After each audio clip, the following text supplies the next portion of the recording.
Oke, Assalamualaikum warahmatullahi wabarakatuh. Terima kasih semuanya yang sekarang ini udah hadir tepat waktu. Kita mulai aja langsung untuk bagi kawan kita di Supernova yang nggak bisa join. Ya maklum lah, jam 4.30 ya sekarang. Mungkin lagi di tengah jalan atau semacamnya. Nah, nih, berarti sekarang menyambung dengan pertanyaan-pertanyaan yang belum sempat kita jawab sebelumnya. Yang tentang, ya masih seputaran sama-sama lah. Artikel, jurnal, cara menulisnya, dan semacamnya. Ini kayak intronya aja, kita lebih fokus ke Q&A-nya nanti. Kalau ada yang mau minta demonstrasi atau semacamnya, ya adalah nanti gilirannya ya. Untuk sekarang ini, sebelum-sebelumnya itu kan kita ada banyak banget pertanyaan di chat-chat, tapi belum sempat terjawab semuanya. Jadi itu yang mau aku ada sekarang, dirangkum dengan judul Being Wary of Predatory Journals, Being Aware of Quality Journals, and Being Smart About Your Publishing Chances. Aku tetap Darin, sekarang sudah di Departemen Research and Second Language Education, Christ College Membership, University of Cambridge di UK. Udah di sini selama seminggu, mau nanya seputar di UK gimana ya? Oke, nanti tanyain aja. Nah, ini questions-nya. Jadi kemarin itu ada banyak banget, tapi setelah aku rangkum teman-temannya yang muncul empat ini. Yang pertama tentang predatory journal, karena ya kita di grup dosen itu tuh kan kita juga admit yang masih bisa asisten, yang masih baru-baru pemula, atau yang dulu udah pernah penelitian tapi baru sekarang mulai sekolah lagi, jadi masih kurang-kurang ingat. Dan mungkin ada beberapa hal yang basic bagi kita yang sudah experience, tapi belum familiar, jadi itu yang akan kita cover pertama. Kayak jurnal predator itu apa? Bagaimana kita tuh tahu bahwa jurnal yang kita submit itu tuh oke. Seperti ya pengalamanku, aku pernah ada submit artikel ke jurnal yang waktu itu Q3 kualitasnya.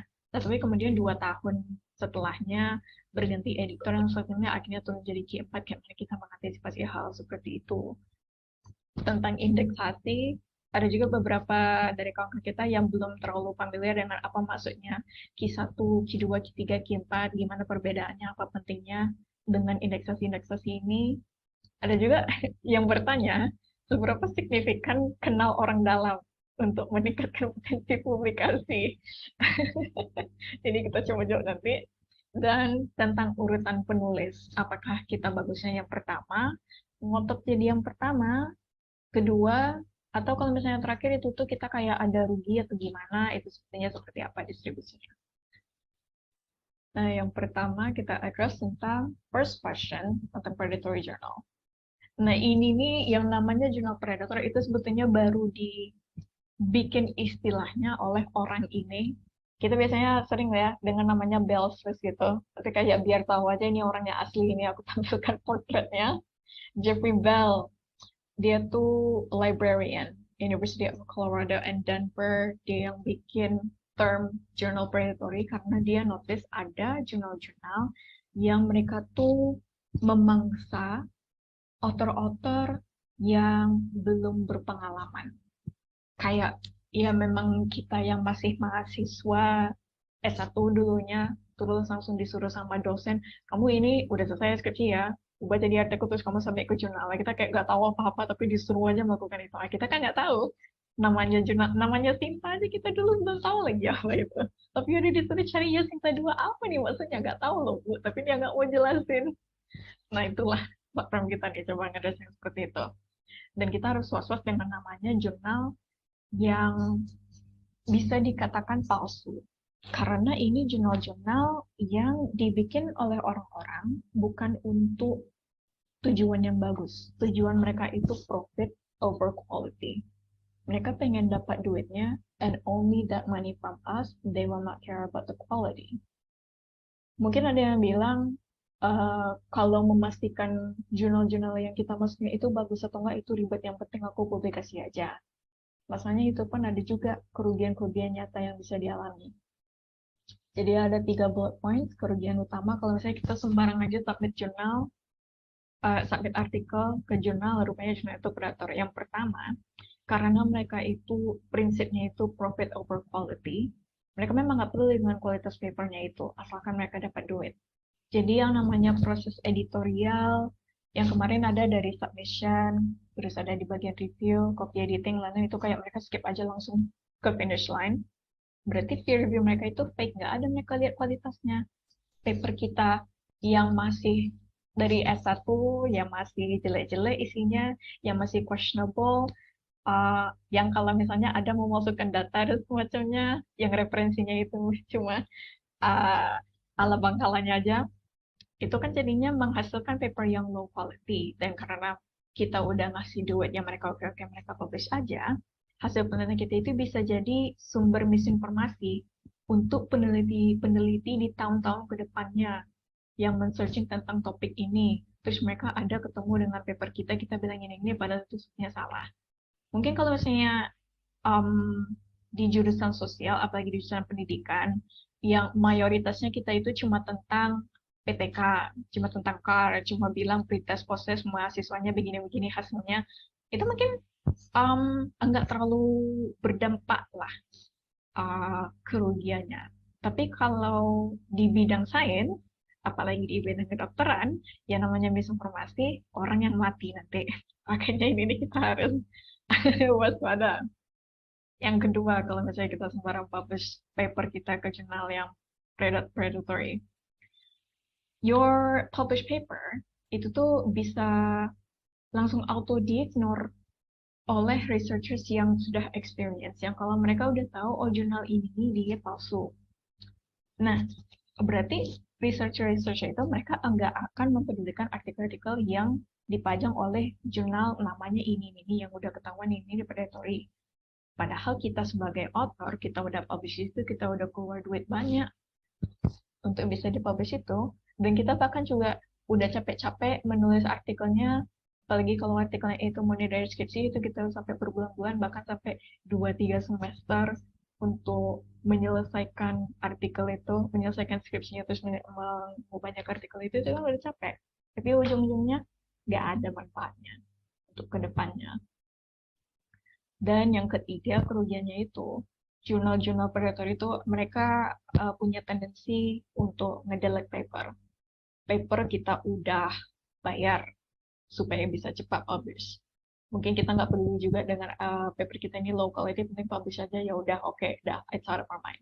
Cuman kalau misalnya kita tujuannya pengen publish ke jurnal yang predatory supaya kita bisa dapat ID Scopus gitu. Karena ada juga jurnal-jurnal Scopus yang bukan jurnal-jurnal Scopus, tapi jurnal-jurnal yang nggak klaim mereka itu diindeksasi Scopus. Yang memalsukan mereka tuh punya indeksasi atau akreditasi Scopus itu. Kita pengen dapat ID-nya, kita publish ke sana, udah keluar duit kita, udah done, kita dapat ID-nya, rupanya mereka mendadak delete. Ini pernah kejadian oleh salah satu dosen aku. Dia udah publish, oke, udah celebrate semuanya. Publikasi Scopus pertamanya udah dapat dia Scopus ID yang didambakan itu. Tapi terus papernya mendadak di delete for no reason. Dia coba kontak, nggak bisa. Jadinya hilang pula angus Scopus ID-nya. Nggak bisa dia jadi ngakuin sebagai Scopus author lagi. Terus lagi semuanya, dan artikel sebelumnya itu karena sudah disubmit dan sudah dipublikasi di jurnal Predator, itu nggak bisa lagi dipakainya untuk ke jurnal lain. Karena udah masuk repository, entah mereka cek ke LinkedIn atau udah, ya memang udah tercetak di internet. Jadi kalau mau submit ke yang lain, ya itu dianggap sebagai plagiasi, meskipun papernya udah di-delete. Jadi 3 ini kerugian utama kalau kita sembarang masukin aja. Cara untuk ngecek jurnalnya di meeting Supernova sebelumnya. Kalau yang belum sempat bisa cek di recordingnya atau di YouTube, ada videonya aku post di situ. Bell's List itu bisa kita cek, itu easy banget. Ini yang paling mudah banget intronya gitu. Bell's List, Google aja.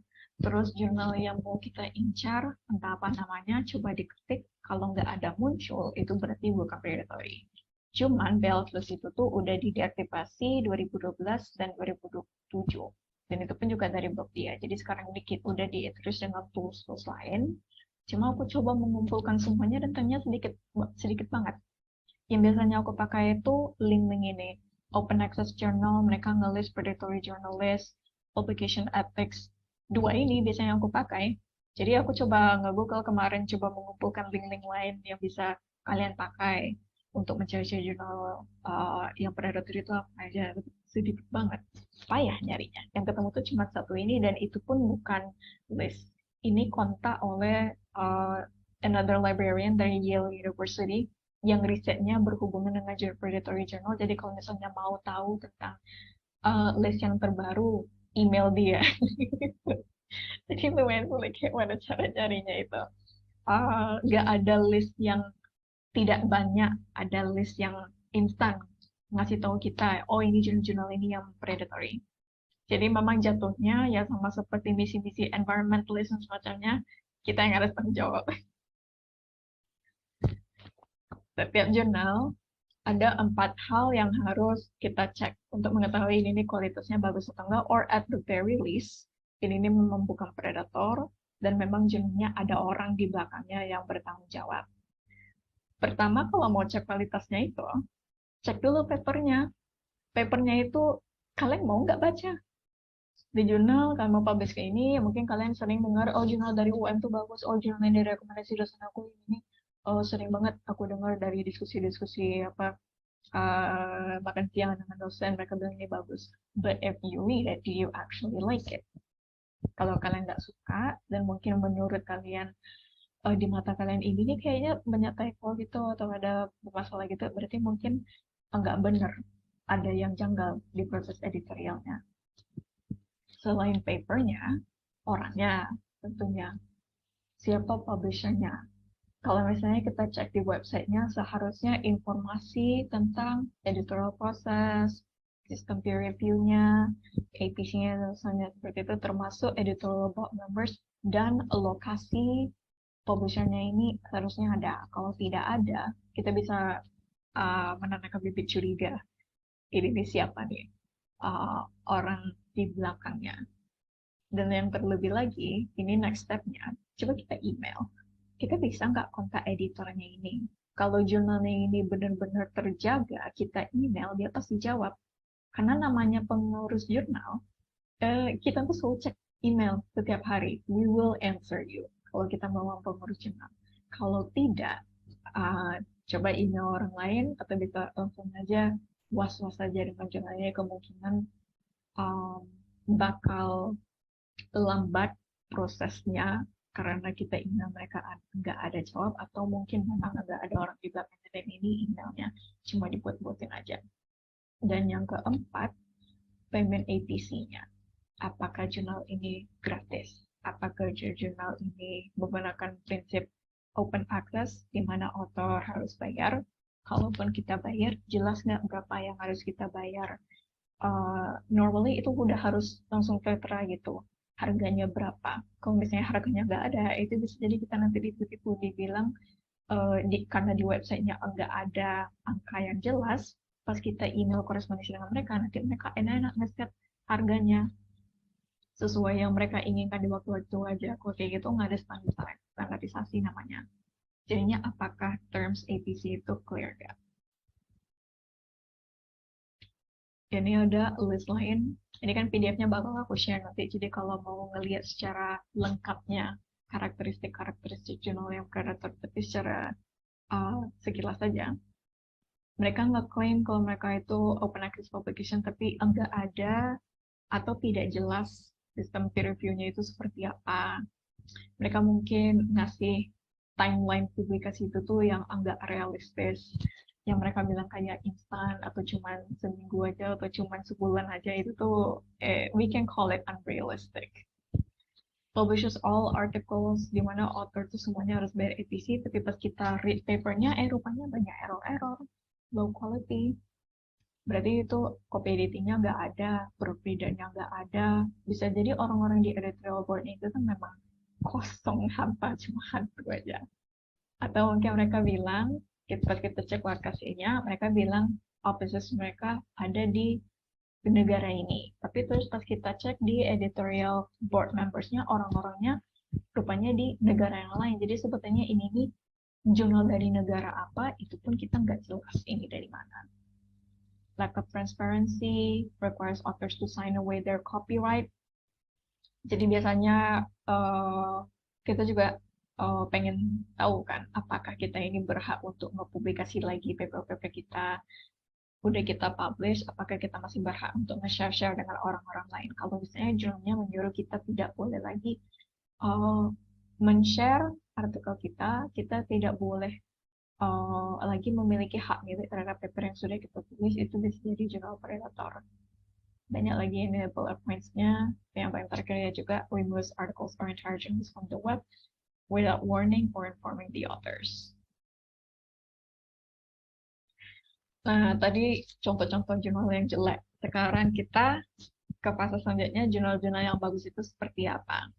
Dan memang kalau jurnal bagus, ini aku masih investigasi secara mendalam di UK ini kayak mana mereka jurnal-jurnal bagus, karena di sini mereka enggak menganut yang namanya Scopus.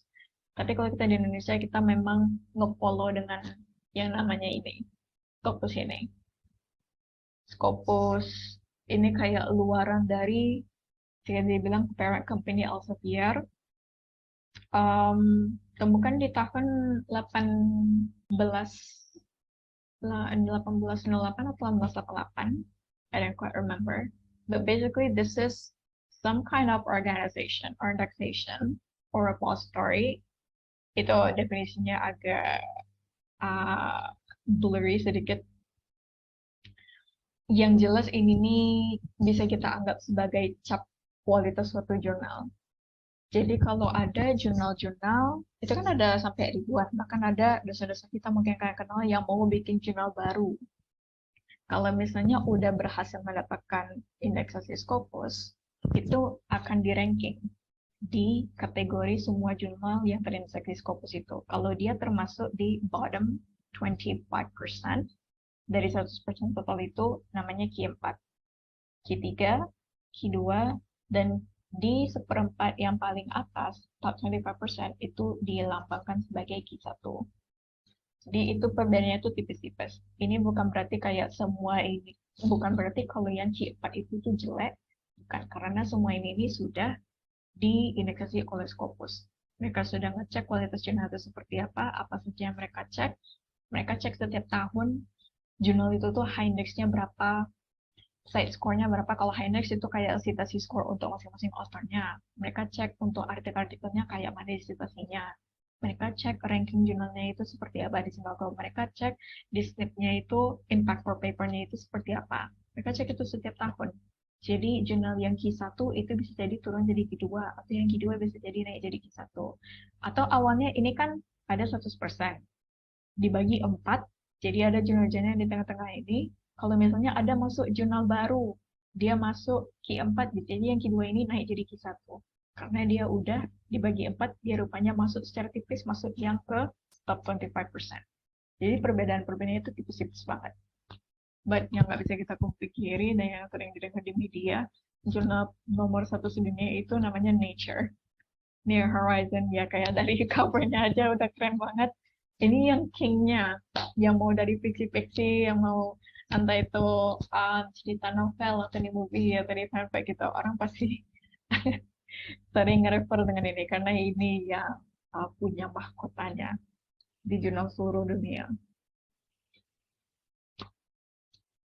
Nah, tentang pertanyaan ketiga ini ya, atau keempat, authorship distribution. Oh bukan, pertanyaan ketiga itu yang tentang seberapa signifikannya orang dalam untuk bisa masuk ke dalam jurnal-jurnal ini.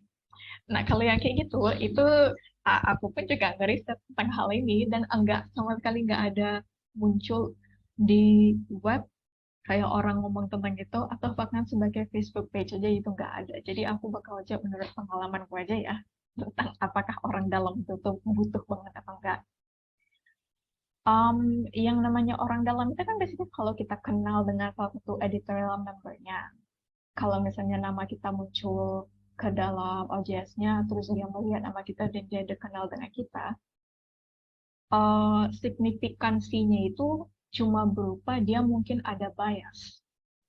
Misalnya aku sebagai jurnal editor, Terus ada dosen di kampus aku yang mau masukin papernya ke dalam jurnal aku. Ya aku ini kan jadinya orang dalam dia kan. Aku tidak kenal orang ini seperti apa. Kalau misalnya menurut aku dan menurut pengalamanku, oh dia ini memang bagus cara nulisnya. Aku bakal punya bias positif dengan paper dia. Sebagai editor kayak aku udah expect oh artikelnya ini pasti bagus gitu. Kalaupun papernya kurang-kurang bagus, karena aku udah kenal, aku pengen ngasih kesempatan sedikit lagi. Tapi cuma segitu aja signifikannya. Kalau misalnya aku udah kenal dengan orang ini dan ternyata aku udah tahu dia nih biasanya jelek performance-nya, tulisannya itu jarang diceknya, atau dia nih yang tipenya uh, apa ngasih tugas ke mahasiswanya, terus papernya disampainya malah pakai nama dia sebagai nama dia dan nggak ada dialognya mahasiswanya. Padahal itu tuh aku tahu itu bukan paper dia yang mau dinulisnya, itu tuh kan juga tergantung dengan biasnya positif atau negatif. Bukan berarti karena aku ini orang dalam author-nya masukin jurnal itu, aku bakal masukin. Enggak. Karena itu juga tergantung dengan prinsip aku sebagai jurnal editor. Any journal editor yang care dengan jurnal mereka, mereka akan pastikan artikel-artikel yang mereka publish itu tuh sebaik mungkin. Karena sekali kami publish paper yang ngawur, yang jelek, yang ternyata datanya palsu, yang ternyata melanggar etika-etika riset tertentu, jurnal kami itu akan jelek selamanya dan bisa dinonaktifasi. Padahal kalau peduli jurnal editornya, meskipun Anda itu kawan dekat, meskipun Anda itu saya sudah kenal, kita udah ngopi semacamnya kayak gitu tuh, bukan garansi aku bakal terima begitu saja papernya. Harus melewati proses peer review seperti semua orang, masa aku pun. Nah, pertanyaan terakhir tentang authorship distribution. Jadi ada paper-paper, kita ketemu bervariasi ya, penulisnya itu berapa banyak, dan urutan-urutannya. Ada yang solo aja, main lone wolf. Ada yang dibagi dua, ada first author, ada second author, atau ada banyak orang, berarti ada third author, fourth author, fifth author. Yang fifth, atau kalau misalnya papernya itu banyak banget orangnya, last author, dan ada juga yang 6 istilahnya itu correspondent author. Jadi maksudnya ini semuanya apa? Solo author, it's easy, itu berarti papernya kalian sendiri yang tulis, and you just want to publish it with your own name. You want the full credit for this entire thing. Jadi namanya cuma kalian saja.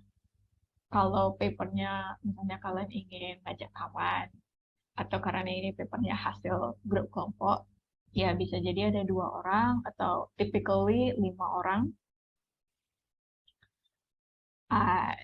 Urutannya itu biasanya kita bagi dengan namanya azas kontribusi, like contribution principle. Kita mulai mengurutkan dari nama-nama semua grup kelompok ini, mulai dari orang yang memiliki kontribusi paling besar.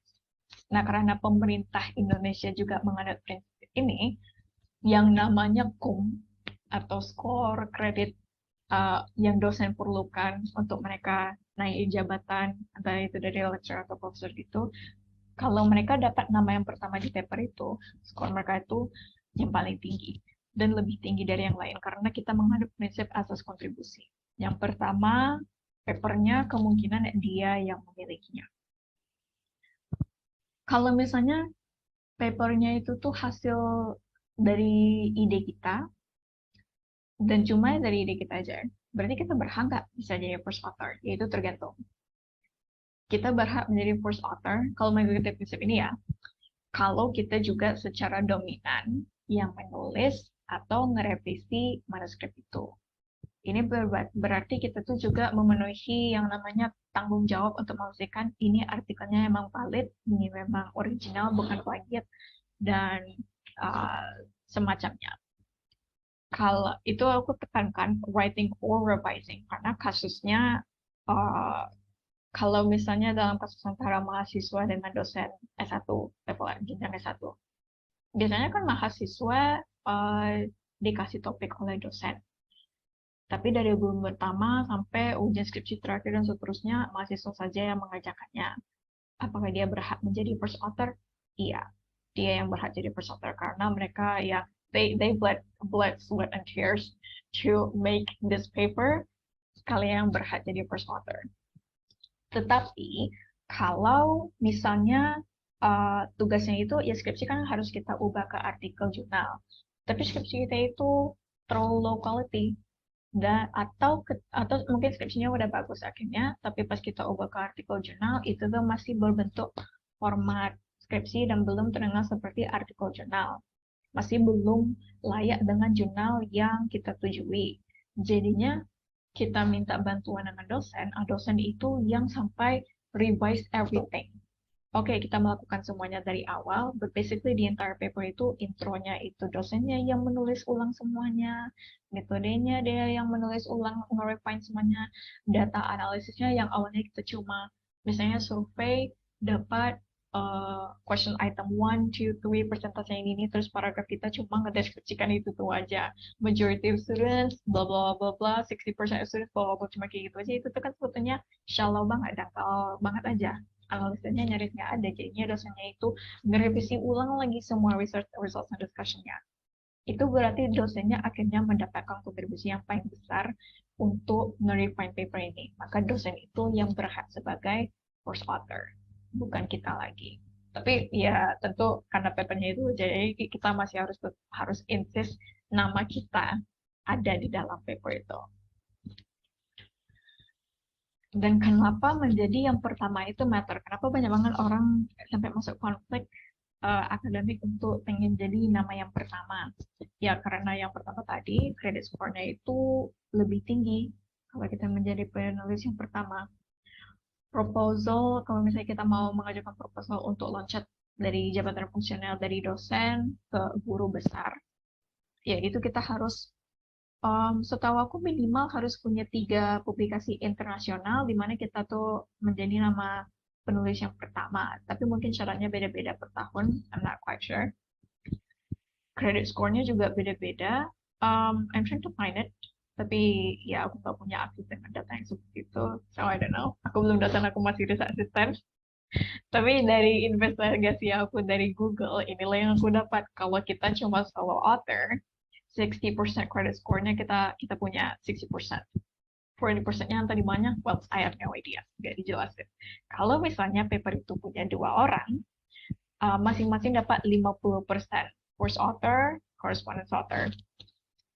Kalau misalnya papernya itu dimiliki oleh banyak orang, biasanya 5 lah tipikalnya kan. Yang pertama itu dapat 40%, sisanya dapat 20%, all the other co-authors. Nah, yang namanya correspondent author, itu maksudnya apa? Itu berarti author yang bertanggung jawab untuk korespondensi atau email-email dengan jurnalnya. Tidak ada aturan yang mengatakan bahwa correspondent author atau aku singkatnya sebagai C author itu, mereka harus author yang pertama, atau mereka harus author yang kedua, atau mereka harus author yang ketiga. Author pertama pun dia bisa menjadi correspondent author. Itu basically ketika kalian submit artikel ke jurnal, siapa yang kalian tentukan untuk orang yang di email-email oleh editornya. Misalnya ini ada satu paper, dan ada 5 orang. Siapa antara 5 orang ini yang akan aku kontak? Yang akan aku bilang, ini masih perlu revisi, tolong kirim ini, tolong kirim itu, ini kata reviewer dan semacamnya. Cuma satu orang ini aja, dialah yang namanya correspondent author. Dan ini bisa menjadi penulis kedua, bisa menjadi penulis pertama, bisa menjadi penulis terakhir, terserah. Banyak students merasa posisi correspondent itu penting, dan mereka insist kalau misalnya mereka nggak bisa jadi first author, misalnya mereka ada dosen yang ngedemand pokoknya dia yang jadi first author. Jadi mereka pengen jadi correspondent author, nah itu termasuk juga karena correspondent itu tanggung jawabnya penting di sisi komunikasi. Majority of students, they have no experience in being a correspondent with publishing editors. Jadi kalau misalnya mereka tuh tipikal mahasiswa yang memasukkan datanya, takutnya nanti ketahuan, atau mereka papernya itu data reviewnya nggak bagus, nggak paraphrase-nya, jadinya meskipun oke mereka tulis itu kebanyakan meditasinya copy-copy dari paper-paper lain, jadinya kan namanya plagiat. correspondent editor karena dia orang yang akan dipantau oleh editor. Kalau misalnya aku sebagai editor menemukan hal-hal seperti ini, mereka tuh yang akan jadi pertama kali dipermalukan, aka di blacklist several journals. Blacklist itu berarti mereka itu namanya kayak dicap, bisa jadi di grup-grup jurnal editor itu kami sebarin ini untuk yang namanya seperti ini dia suka atau punya tendensi mengirimkan artikel yang jelek-jelek gitu, jadi kayak hati-hati lah kalau dengan orang ini. Konsekuensinya jarang material, jarang dikasih denda tertentu, itu kan tergantung dengan jurnal masing-masing.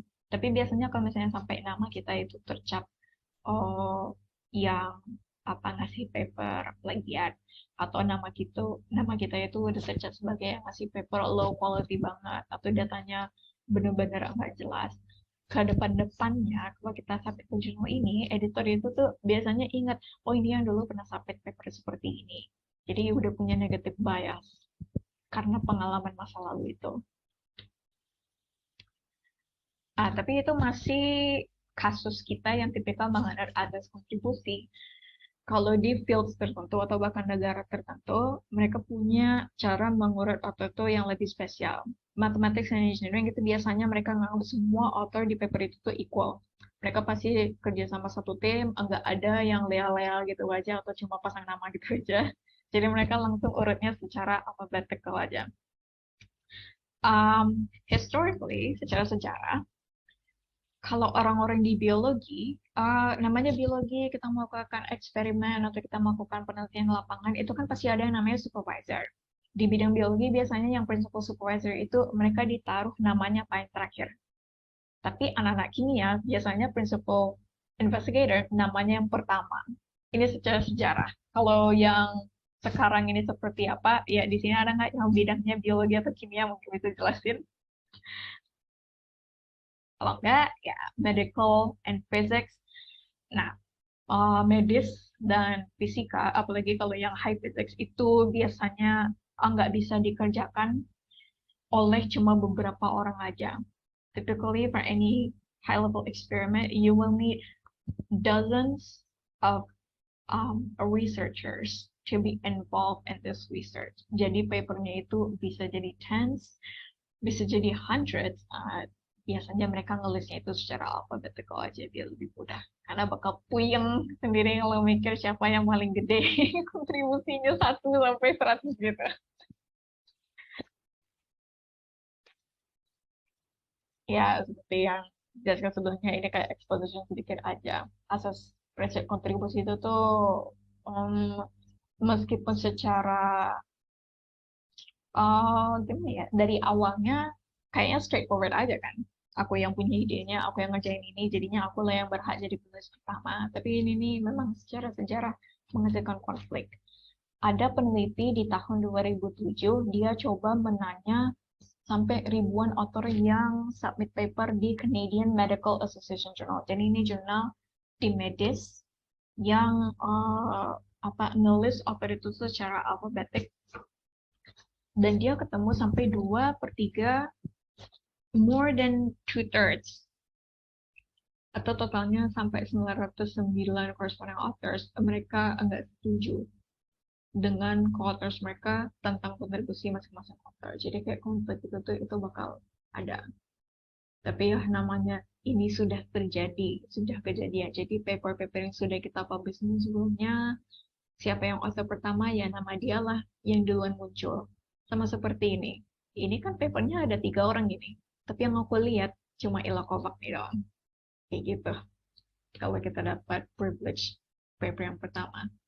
So that's all for questions answered, predatory journal, indexation, orang dalam, urutan penulis. Kita masuk ke sisi Q&A lagi. I think we can have we have plenty of time. Ini kayak sekitaran 3 menit. Tapi untuk sebentar sebelum ditutup presentasi ini aku ngasih ide untuk sesi kita di bulan depan, tanggal 23 Oktober. Ada yang nanya kayak mana cara nge-review paper, atau kayak mana cara mengetahui paraphrase paper itu kayak mana yang bagusnya. Jadi aku mikir kalau misalnya ada yang niat, kalian bisa kirim paper yang kalian tulis, and you can send it to me by email dengan subject request review, nama kalian, nama afiliasi. Jadi bisa di sesi bulan depan aku coba kayak langsung menunjukkan ini papernya dan aku coba nge-review apa seperti bagusnya itu seperti apa. Mungkin di tengah-tengah itu kalau ada muncul dia ide, aku paraphrase, kalian bantu sedikit-sedikit gitu kayak mana kalimatnya yang awalnya cuma seperti ini, yang lebih bagusnya seperti apa. Jadi kalau ada bahannya, ya kirim aja email aja. Ada sebulan, and I don't have to reveal your name. Kalau kalian nggak mau nama kalian di reveal, ya nggak usah aja pasang namanya di papernya itu. Kan bisa anonymous saja. Tapi di emailnya harus ada nama afiliasi, cuma pas di demonstrasinya, namanya nggak akan aku masukin. Single blank review. Okay, that's everything. Thank you so much. Yep, aku tutup presentasi ini and we can move on to Q&A.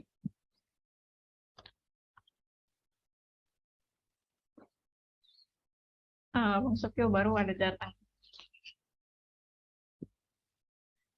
Ada nggak yang ingin bertanya tentang jurnal, penulisan, semacamnya? Open-ended aja nih.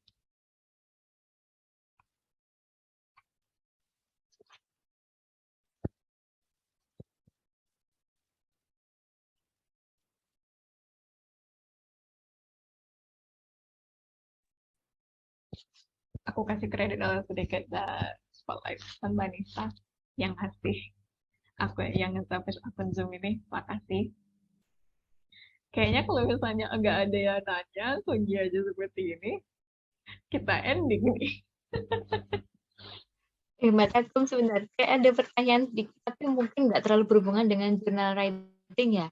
Atau ya bisa jadi berhubungan juga. Sekarang gini, saya sempat dapat informasi dari teman yang bilang kalau mau berbagi hasil research itu nggak cuma lewat jurnal, tapi ada yang menyarankan lewat Science Hub, Science Hub atau Hub itu bacanya. Itu karena alasannya mungkin lebih banyak akses kesetaraan gitu kan. Yeah. Nah, how you see it? Gimana ya sebenarnya tuh kalau di Indonesia memang ya kita mau nggak mau harus publish jurnal, syarat untuk yang studi di sini harus lulus kayak gitu, untuk dosen-dosen juga wajib gitu kan. Tapi sebenarnya mana yang lebih kredibel kalau misalkan kita mengambil reference untuk nulis artikel, apakah yang dari web-web seperti itu apa bisa gitu? Ya, kalau dari sisi credible dan sisi yang pragmatisnya aja, ya karena memang kita di mana harus menulis artikel, harus publikasi artikel, ya tentu itulah beratnya. Dan masalah credibility, kalau secara ada angkanya, dua-duanya, mau itu Science Hub atau dari blog lain atau dari media-media lain, dibandingkan dengan artikel, itu sama aja credibility-nya. Karena kan kita nggak akan meningkat bahwa jurnal itu lebih bagus dari buku, atau buku lebih bagus daripada jurnal. Cuma memang kalau di bidang penelitian, yang kita citasi itu kan memang biasanya harus jurnal. Dan pretty much any journal would request you to have like 60 to 80% of all your references itu wajib jurnal. Enggak boleh mayoritasnya buku, mayoritasnya wajib jurnal. Jadi kayak di tingkat kredibilitas, I would say both of them are credible, tapi beratnya secara signifikannya dan preference orang itu ke artikel jurnal.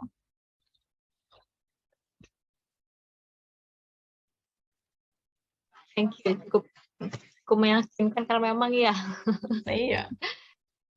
Aku aja kayak di sini, I don't know why, tapi kayak di UK University ini kan tugas-tugasnya itu biasanya kan nulis esai. Ada nggak gitu yang esai-esainya di-convert jadi artikel gitu? Karena kan esai-esai itu kan udah buah pikiran sendiri, critical analysisnya.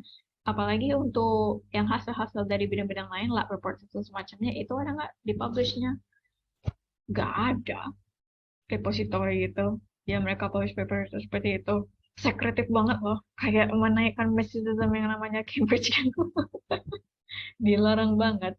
Ini aja aku sekarang kayak di ruang belajar private gitu di library-nya, salah satu silent rooms, and like itu di salah satu yang kabinet itu, that's the only place that they display all the past examination papers. Kayak soal ujiannya cuma itu aja, and it's all in really thick books. Gak ada di publish di internet kayak gitu. nggak tahu sih kalau misalnya aku foto terus aku publish aku bakal bikin denda atau gimana. I haven't asked. Padahal pengennya gitu kan. Bikin channel YouTube. Nah, aku pengen kayak ngejelasin kayak esai tugas ya Cambridge lah karena itu univ aku. Tulisnya kayak gini nih, kayak mana cara jawabnya semuanya gitu. Soalnya gak ada contoh. Masih nanya lagi. Kayaknya menganut asas kemerdekaan. Apapun yang Anda tulis, that's you gitu. Iya, kalau soalnya kan kalau di negara kita kan semuanya itu kan harus transparansi, open government, open governance. Pokoknya kita pengen semuanya itu transparan, orang korup tolong dibuka gitu. Tapi kalau di sini sisi akademiknya hasil sama sesuatu nggak boleh disebarin dan enggak ada mereka kayak bikin repositori skripsi gitu atau tesis gitu. Mungkin ada, but I don't have access. Aku masih ya habis ini aku mau coba ketemuan lah gitu namanya. Cause like where, di mana untuk cari tahu tugas kerja itu seperti apa contohnya gak ada loh. Yang bener gak ada yang salah ya ini sana. Ya nggak ada salah. Beda beda tipe aja gitu.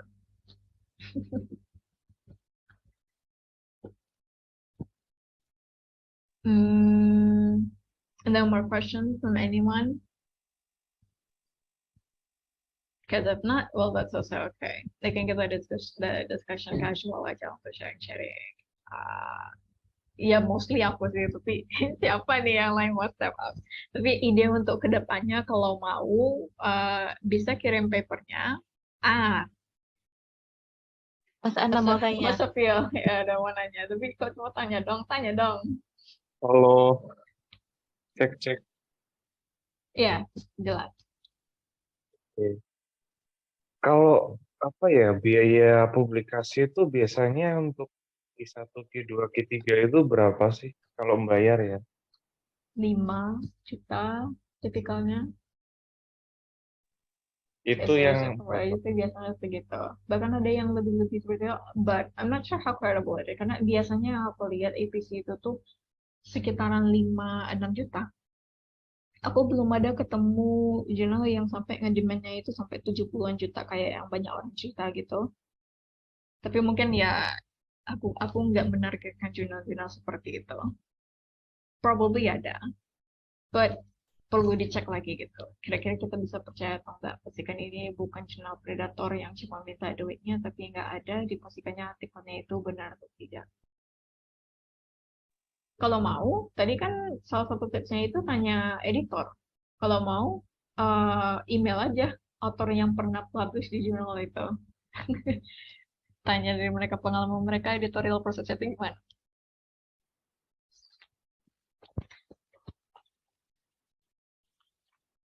Kira-kira gitu lah. Kalau soal harga kisarannya itu sekitar 5 juta tipikalnya. Probably more.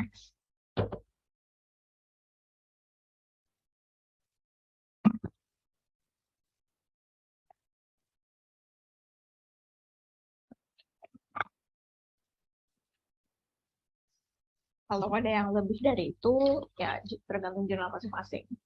Mungkin karena dia memang a big deal in the field, makanya harus biayanya yang gede, ya oke. Kalau kita memang pengen banget publish di jurnal itu. Oh ya, sebenarnya memang ya gini, saya sering tuh dengar setiap mau publish ke Scopus itu pasti bayar. Ada nggak sih yang nggak bayar? Ada. Pasti ada yang agak berbayar. Kalau nyarinya itu memang agak lumayan sulit sih, karena biasanya kan kita coba ngelis aja gitu jurnal Scopus yang tidak berbayar atau jurnal Scopus gratis. Dan yang kayak gitu kan list-listnya cuma dibikin orang secondary aja yang mereka mau ngasih tahu orang-orang yang di jurnalnya ini aja yang listnya yang gratis. Tapi itu kan tergantung dari tahun berapa dia publishnya, dari tahun berapa dia mengkurasi data seperti itu. Enggak ada yang resminya. Mungkin ada, tapi juga ini keterbatasan kapasitas aku untuk menjawab karena aku nggak punya akses Scopus yang premium, yang resmi gitu. Kalau yang premium itu kan seharusnya ada berbagai macam filtering. Kalau ada, Dan kalau di sini ada yang punya Scopus, maybe you can answer better.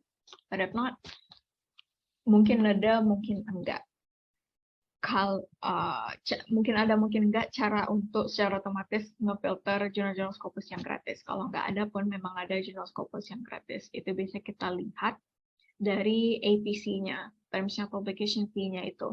Karena meskipun jurnalnya ini gratis, itu biasanya mereka harus ada tab publication fee dan mereka terang-terangan bilang no submission charge, no publishing charges. Kalau misalnya nggak ada, ya itu perlu kita pertanyakan. Email editornya ini sebetulnya berapa banyak yang harus saya bayar atau gratis.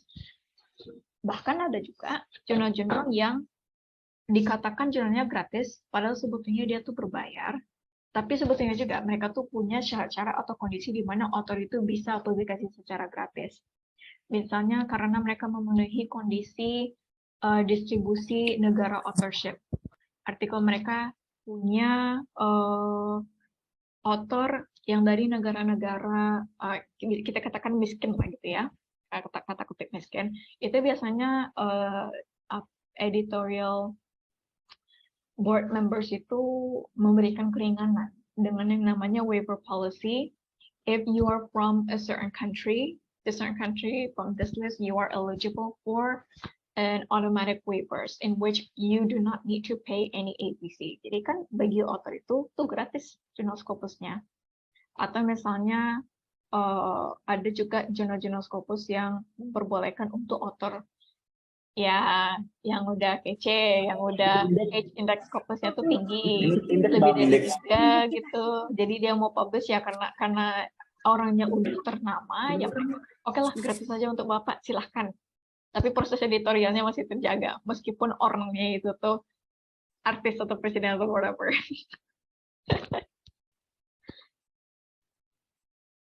Oke, ada pertanyaan lagi dari Bu Dewi. Research issue yang Mbak Tatum tertarik banget mau digali tentang apa? Oh, oke, kalau aku sih basically anything regarding language use dalam konteks pendidikan.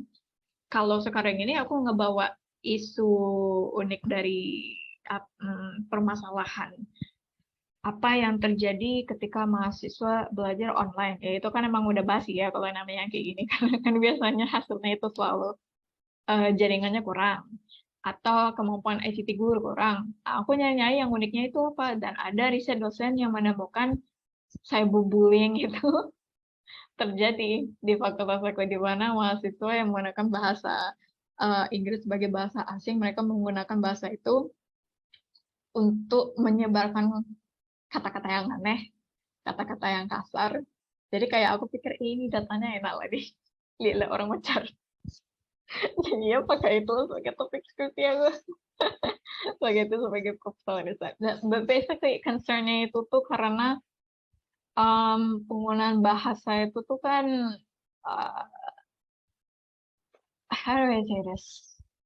Kita kan biasanya concern dengan kayak mana orang bisa nge-master bahasa asing tertentu, apalagi kalau konteksnya dalam bahasa Inggris, orang banyak gak bahasa Inggris pandai-pandai. Kalau aku dalam mengambil prinsip, orang-orang udah banyak yang pandai dengan bahasa Inggris, mereka udah bisa menggunakannya. Cuma di sisi di mana mereka menggunakan bahasa itu tuh dengan cara yang tidak bagus, yang bahkan bisa merusak reputasi bukan cuma diri mereka sendiri, tapi juga reputasi afiliasi mereka, fakultas mereka, universitas mereka, atau bahkan ethnicity mereka atau kewarganegaraan mereka, itu kayak mana kita address hal yang seperti itu. Karena kalau cuma di-ban, kalau cuma di-punish begitu aja, itu kan itu bukan bisa dikatakan solusi, itu cuma semacam band-aid gitu aja. Kayak mana cara kita menegur dengan baik agar hal itu tidak terulang lagi, agar mereka tidak cuma pindah bikin akun baru, terus balik lagi mencaci maki hal-hal seperti itu. Ya, kalau untuk saat ini itulah yang aku suka. Bahasa Inggris di Twitter sebagai representasi intelektualitas. Yang kayak gini, ini juga lumayan easy ini. Twitter analysis itu bisa kita langsung ekstrak aja datanya sampai ribuan angan people. Yang perlu kita tentukan itu tujuannya ini sebetulnya seperti apa. Karena kan, oke, ini menarik. I'm quite interested in it. But now I'm wondering ini fungsinya apa gini. Jadi kalau orang Twitter ini mereka tuh bodoh. atau kita menganggap kalau mereka menggunakan bahasa yang seperti ini itu mereka pintar. Apa manfaatnya? Itu yang perlu kita tentukan juga, karena agak sulit untuk publish ke jurnal yang berkualitas kalau misalnya paper kita itu tidak memiliki urgency. Kalau kita cuma pengen tahu apakah penggunaan quizzes, apakah penggunaan aplikasi tertentu itu bisa meningkatkan ini, itu. Sebetulnya ini mengadres masalah apa.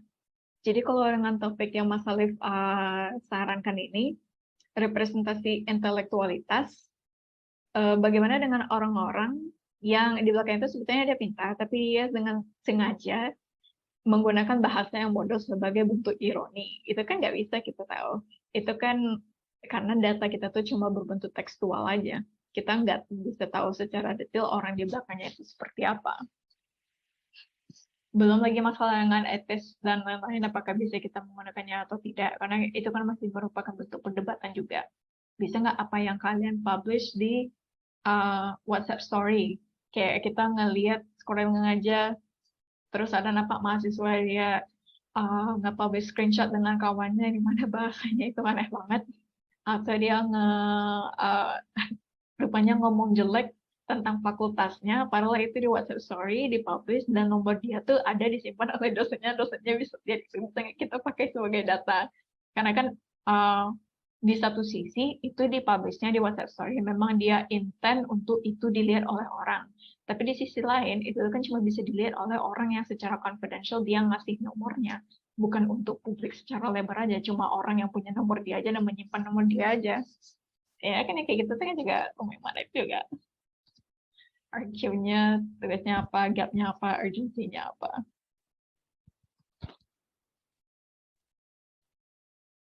Ini kita udah tinggal 5 menit lagi, udah full 1 jam. Untuk beberapa yang baru datang ini, aku coba ulangin lagi. Ini di slide terakhir, ini ide untuk topik sesi kita ke depannya kalau mau. Paper-paper yang ada yang sedang ditulis atau sudah ditulis dan kalian ingin minta feedback atau masukan kira-kira yang mana bisa diperbagus gitu. Atau mau pengen ngeliat aja cara nge-review paper itu seperti apa, bisa email ke td476@ac.uk, pakai subjeknya request review, pagar nama, pagar afiliasi. Papernya nanti pas di sesi kedepannya, kalau ada yang ngirim aku review, itu nggak akan aku tampilkan namanya. Jadi nanti nggak akan aku sebut ini yang punya paper ini siapa yang aku kasih komentar ini yang perlu di fix, kayak mana cara paraphrase yang bagus, kayak mana yang hasilnya, itu anonymous, but I would like to know secara pribadi ini papernya punya siapa. Kemudian kalau misalnya menarik ya bisa lanjut, kita coba clap. Oke. Mas Alif, kalau artikel digantungin in review sampai jurnalnya udah publikasi lebih 2 periode, apa yang mesti dilakukan? Nah, ini tergantung juga apakah artikel Mas Alif itu emang murni dia baikan aja oleh reviewnya.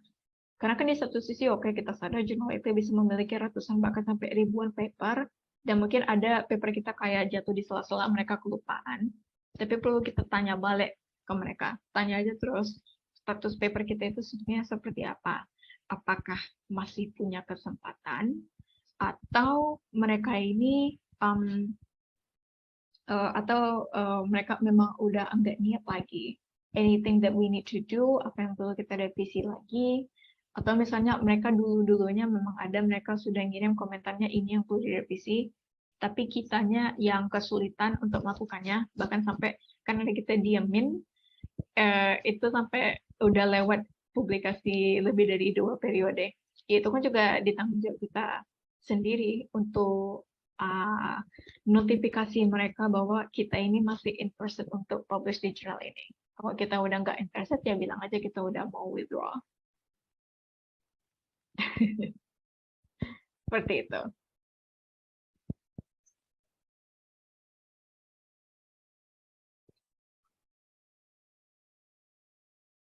Iya, kalau dikacangin itu tuh gak enak rasanya.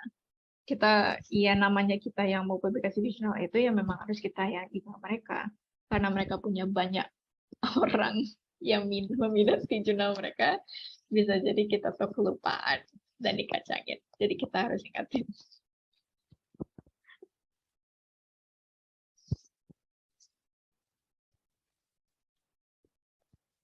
Ya, kayaknya itu deh semuanya yang datang hari ini sedikit, but I do appreciate apalagi Mbak Nisa tadi, karena ya kita diskusinya tadi ini. Semoga bulan depan itu masih ada waktu lagi, semoga kita sempat lagi untuk bertemu meskipun secara virtual. Kalau ada yang di UK atau ada dekat-dekat Cambridge mau kopdar, yuk. Yang jelas enak lah bisa ngeliat lagi wajah-wajah sama PK. Dan bulan depan aku kita ngadain lagi ya kita terus pererat tali silaturahmi kita. Terima kasih semuanya. I think this is the end. I will end the recording and sebelum kita tutup, yuk open camera terus foto. Baru ingat. Baru teringat.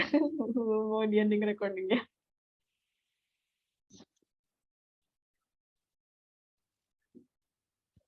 Ya, Mbak Dewi, Mbak Nila, Mbak Sri Yunita, Mas Syafil, Mas Dedi. Ini satu layar aja udah penuh nih. Oh, Mbak Dewi ada nanya. Oke ya. 3, 2, 1. Oke. Ini satu lagi. 1, 2, 3. Nah, terima kasih banyak semuanya. Bye-bye. It's been a good 1 hour. I'm so glad I get to share my knowledge. Bye-bye. Thank you, Mbak Mbak Tatu. Tatum. Terima kasih Mbak Tatum. Terima kasih Mbak Tatu. Mbak Nisa juga, thank you.